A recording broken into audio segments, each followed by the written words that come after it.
cyclical. We can do it.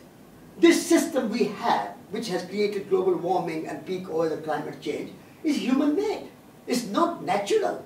All the industrialization and fertilizers and chemicals and poisons we put into the atmosphere and nuclear weapons, they are all created by humans. And I'm very glad to hear today at the United Nations, Obama is saying, it's a good news that we have Obama in the White House after dreadful Bush administration. And he's saying that my goal is to create a nuclear-free world. Well done, Obama. And he's saying that the climate change and global warming is an urgent issue. Well done, Obama. So, but Obama alone cannot do it. We all have to have a grassroots movement. So Transition Town movement is empowering the local community to take responsibility upon themselves and stand up for the Gaia. Stand up for Gaia and not just say government will do it, Gordon Brown will do it, the Chancellor will do it, bankers will do it, somebody else will do it, they are to be blamed, they must take care of it. No, we all have to take responsibility, individually, collectively, locally, nationally, internationally.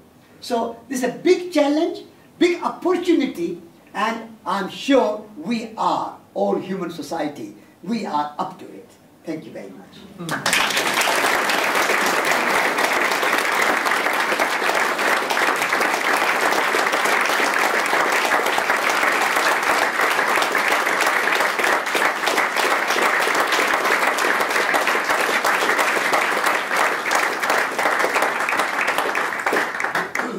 Questions?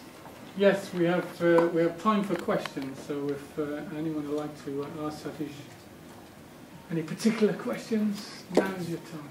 Yes, please. There. Yeah, I'm a writer, and I consider myself to be a pilgrim as well. I've done pilgrimages. I've done walk from the River Severn to the sea. Yeah. I've written plays about global warming, yeah, which have been produced. And it's just a privilege to meet you, who's a hero of mine.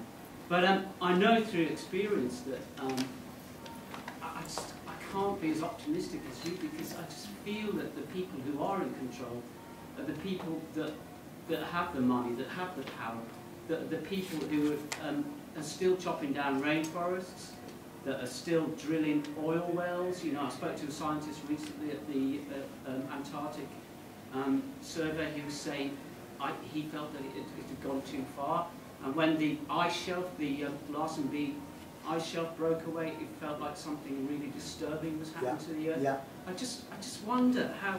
I mean, it's wonderful. You know, we're all here because we're singing from the same hymn sheet, really. But I wish I could be as optimistic as you, because I just feel that you know, when I feel so powerless against these big organisations and no, the transition movement is about empowerment, and pessimism is disempowering. Optimism empowers you. Now, we can say it's too late, we have gone too far, we have reached tipping point, we can't do anything, and the people are continuing to destroy the world, and they are in power, they are not going to listen to us. We put our hands in the sky and say we can't do anything. That's an easy option. Bigger, more courageous challenge is to say, I'm going to stand up and challenge the system. And you know, change does happen. If you look at the history, British Empire, such a strong, powerful empire that the sun never set under the British Empire. It was so big. And when Gandhi, as a lonely man, stood up and said, we are going to challenge the British Empire, even the Indians did not believe it. They said, how do you think? And without arms, without weapons, just with your non-violence, how are you going to change this situation and challenge British Empire? And he said, spin the spinning wheel. And if every Indian starts to spin the spinning wheel and boycott the British cloth, and don't pay the tax on salt, and do a few things like that, and it will change. And millions of people did it over a few decades, and British Empire came to an end. Not only in India, but around the world. Martin Luther King At that time, I met him in the United States in 1964. And I was thrown out of a white-only restaurant in that town in Atlanta, Georgia, at gunpoint. In 1964, black people had no vote. And today, 40-odd years later, 50-odd years later, a black man is in the White House. Nelson Mandela, an apartheid regime in South Africa, so powerful. Nelson Mandela in jail for 27 years. He did not become pessimist. He still had optimism. And in the end, he became president. Berlin Wall came down. So there are many, many examples. Smoking. When I came to England first time, this room will be filled with smoke. Smoking has gone. Vegetarianism. When I was in England first time, people say, vegetarian? What do you eat? Salad? Lettuce leaves? Nothing else. They thought that I could eat. And now, in every restaurant, there are 1 or 2 vegetarian options. Things do change. So, my dear friend, if you are a writer, you have a great opportunity. Use your pen. The power of your pen is the most powerful weapon that you have. And I'm using my power of my pen, and you use, and we must spread the word.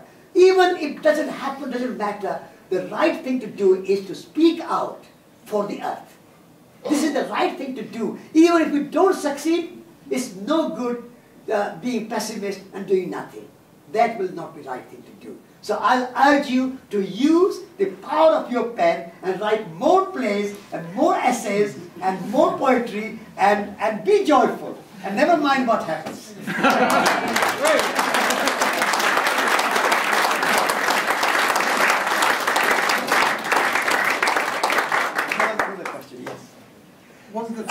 One of the things you didn't mention, Satish, was, which is also part of nature, is the dramatic increase in population around the world. Yeah. And I think with the transition movement, we often hear about climate change and peak oil, but we don't really hear a lot about population growth. I think we should talk more about population explosion. It's a part of transition movement to go from a large human population and human footprint to a small numbers of humans.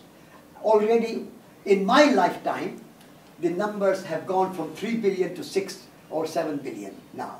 And it's predicted to be 9 billion by 2040 or 2050.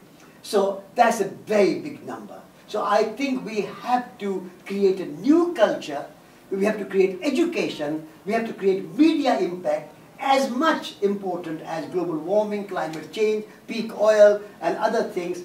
Population is equally important issue. I think we should raise that issue in our movement.